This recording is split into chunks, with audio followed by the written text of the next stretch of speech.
Last week we looked at Islam's denial that Jesus died on the cross, based on an unclear verse in the Qur'an, Surah 4, Ayah 157. I discussed the questions this raises and the theological problems. I also discussed the Islamic substitution theory in detail and how it contradicts Surah 35, Ayah 18 and Surah 6, Ayah 164. The Quran contradicts itself elsewhere. By one verse, it denies the death of Christ, yet Surah Maryam alludes to the death and resurrection of Jesus. How can someone who has never died be resurrected? So, today I will answer the question, did Jesus die on the cross? Out of interest, did you know that external to the Bible, we have evidence of Jesus' crucifixion in both Jewish and Roman historical records?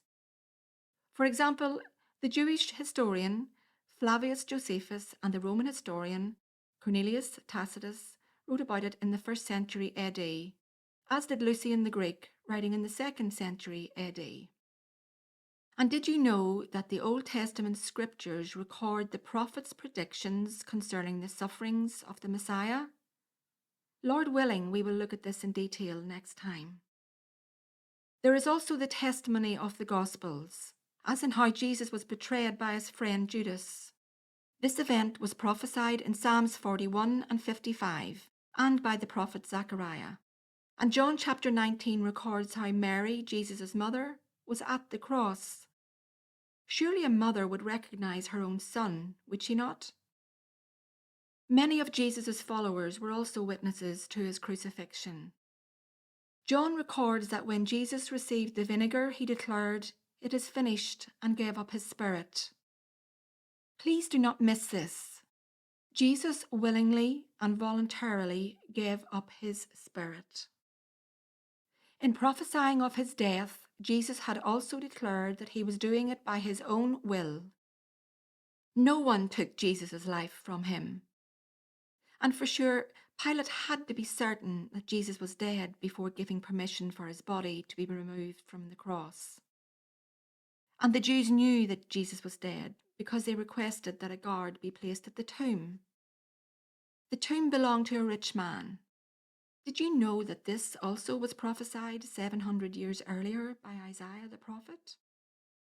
Friends, there is more evidence for the death of Christ on the cross than there is for Muhammad's revelations. And did you know that Jesus predicted his own death? You will find the links to Matthew's record of all 5 occasions in the description. On 2 of these occasions, Jesus explicitly mentions crucifixion as the method of his death. Jesus knew exactly how he was to die. He was determined to die. This is because it was planned from all eternity in order to pay the price for sin. With the exception of John, Jesus' apostles all died as martyrs for this truth. And the early church proclaimed Christ's death and resurrection everywhere.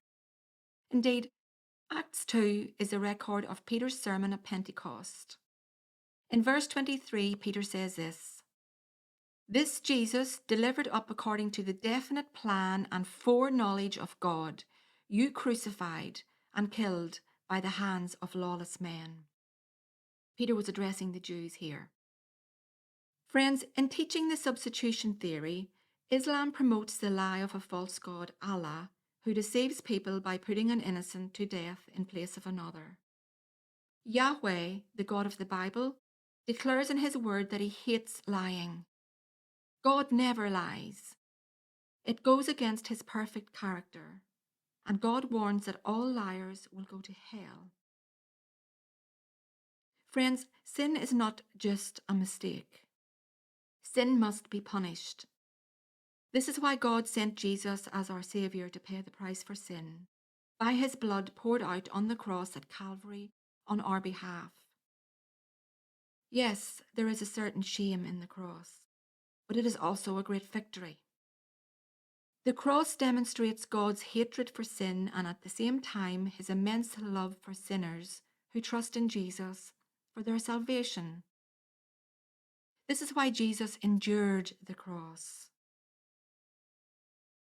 Please also listen to number 1 in our series, Why Do We Need a Saviour? God bless.